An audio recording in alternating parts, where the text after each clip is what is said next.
The hockey story. So, your dad... In the playoffs, any playoffs that were worth anything, and if my dad, it would depend on what shift he was working, he worked shift work, then we would, all of us go.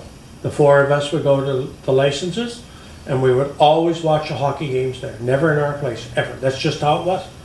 When women were visiting, my mom would go to visit Ida. She never left to go and visit my mother. But Ida would go across the street and visit with the neighbor, but never down to see my mother. It's just how it was. And my mom would drop by and they'd have a little coffee and have a little smoke, and then that'd be it. Then she'd move on.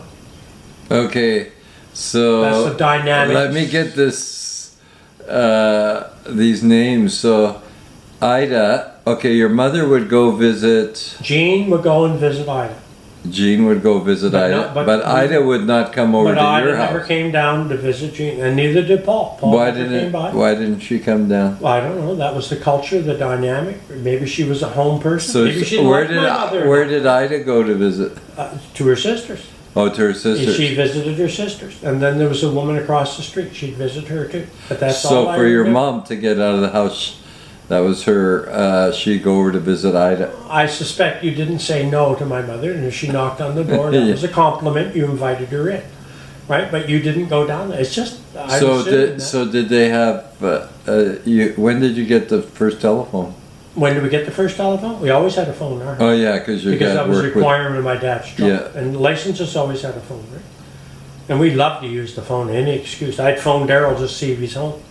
Which reminds me, did your dad with that, what was that machine called again? Telegrapher's key? Yeah.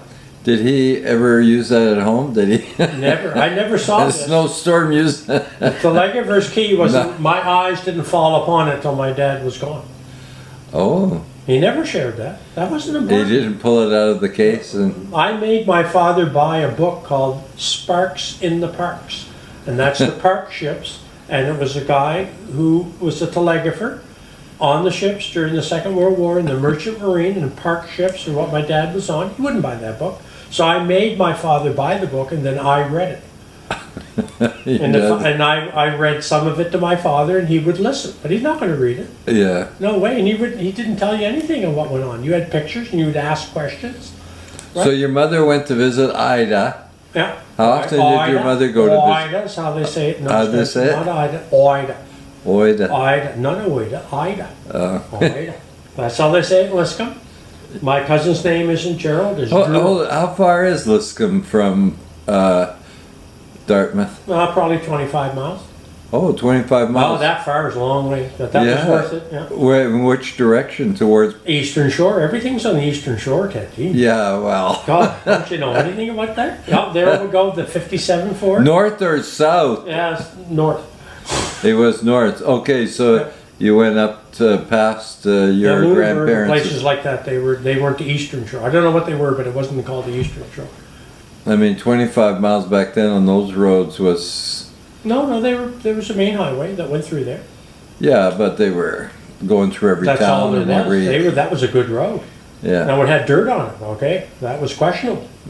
And it was only questionable depending on how much they plowed it and graveled it, right? If you had political pull, your section of the highway, we would see that. They'd be out in the country, there'd be all this beautiful gravel for about 4 miles, and that's it. Well, that was the people there had political pull. They got their road plowed and graveled. All the potholes filled in, but the ones after that and before, no. They had no pull, so it was a shitty road. That's just how it was. I remember that strange stuff. Wow. Strange stuff. So your mom would go to visit Ida. How often would she do that? I don't know, once a week. Oh, just once a week? Yeah, or when she felt like it. Yeah. She had the need. Who knows? So she would go over and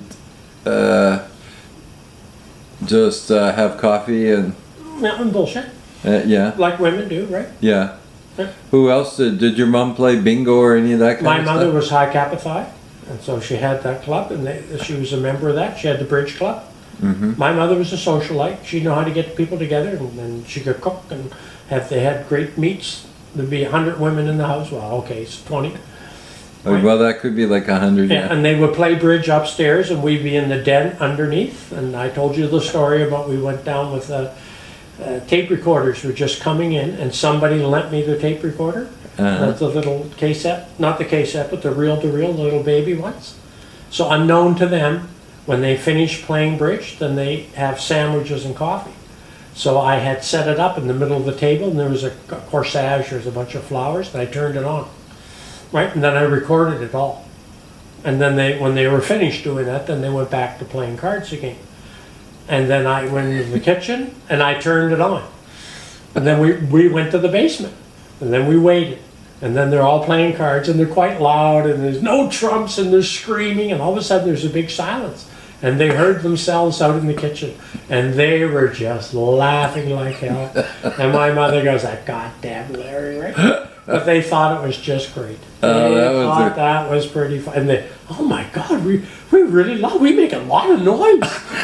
We're really enjoying ourselves. And did you hear that? That's you. Gene, did you hear yourself, Gene?" Do I sound like that? Yeah, that was really something unique. They'd never ever heard that before. Yeah. And it was a positive report. They thought that was a good practical joke, right? They rather enjoyed that. So your mother, she had the bridge club. What did they call it? What did you call it again? Well, they had the other one, High Kappa Thigh. High Kappa Thigh? You know, that was like the university thing, kind of. High Kappa Thigh? Yeah, that's a Latin name. Oh, okay. And that was a women's club and charity, and you would raise money and you would do charitable things, of which I have no idea what they did charitably, but that's what they did through that. And then you have a little, I got some of the little medallions, and you earn your way up depending on what you did with it. So you can look it up once and let me know, Ted. You can go. No, I'll show restraint from that, right? Now, and my mother and my dad were both phenomenal bridge players, and I think I told you the story about the captain's wife, right? No? Are we getting off topic? No. Well, we started with hockey, but that's okay. Yeah. We're talking about the neighborhood and what the women did, and the household engineers. 90% of the women were at home. But very few worked. Yeah. Yeah. But tell us about the captain there. So my mother was a very, very good bridge player, and I forget what it's called when you're up to the near the top, but you're almost like a professional. And both my mom and dad, you have to have a good memory. Oh. Right? To play. Is there such a thing? Yeah. Like a professional bridge player? Oh, yeah. There's world tours. Oh, my gosh. Just like I guess, players. yeah, a professional poker player. Yeah. But there was a name for it when you're at a certain level. Right? Wow. You got to be good at mathematics. Both my mom and dad were. Yeah. I wasn't, so that skipped the genes for that. Right? Seeing genes fell on the floor for that. That was done away with. Totally. So they knew how good my mother was. And the women who were playing, don't forget, it's a military town, right? And it's got a huge naval presence.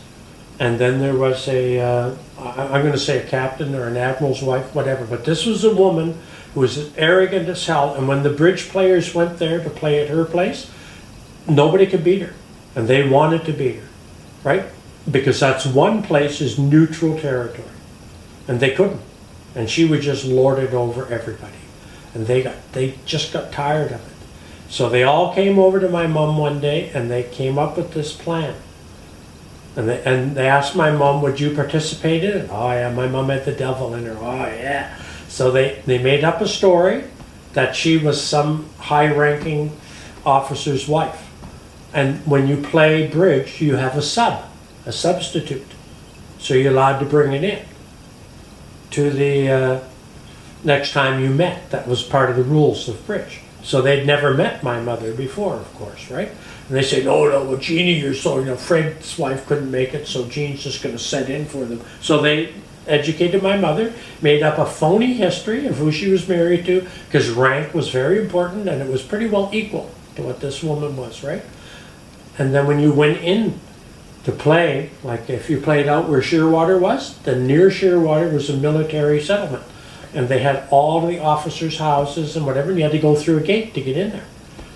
So they got away with it. All the women vouched for my mother. No, that's who it was, right? And so the guy at the gate lets them in. So now, that's that hurdle. You're over with it. So then they went and they played bridge. And my mother just skunked this woman big time. And that woman was suspicious, but couldn't do anything about it. And it's just like, you have a street hockey game, and then you have the best player ever sneak him in, and don't tell anybody he's a professional.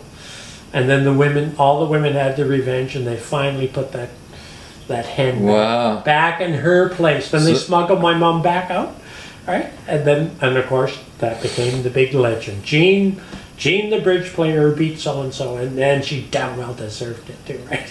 So, your mother, was she, did she ever go back with the... Never. No, the job was done. And it wasn't my mother's decision, but the fact that my mother would take part in it. Yeah. I mean, in the military, if you got caught doing that, that was against every rule of etiquette. Completely. Totally. Well, the good thing for your mother was she was a civilian, and so was your father. No, she could put on a good convincing act. Like, Yeah. you know, my dad saying, "Oh, for God's sake, Jean," that was handy. She could just build it up. You wouldn't even, she'd be so cocky, you would, don't even bother. Right? But she got away with it, totally. And they got away I with it. keep telling you, your mother was an extraordinary woman. She had Born in Catamount, Alberta. Yeah.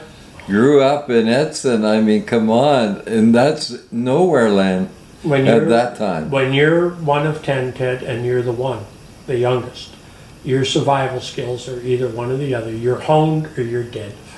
Right? And my mother had them all home. Nobody told her what to do and how to behave and where to go. She knew, and she didn't take any crap from anybody.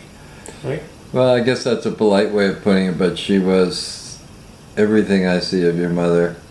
I go, wow, she was an extraordinary woman if you really understand her background. She wasn't one to waste any. But you know, when we talk about that, there was lots of love in my mom's family, and there was a lot of support from the brothers and the sisters, right? Uncle Wally and Annie Mac and all of them. All of them they would all carry on like all siblings do. But whenever it came and they had to hook everything together, because I was amazed when somebody died, everything stopped, all the little backbiting, it just disappeared. And they were there for each other always.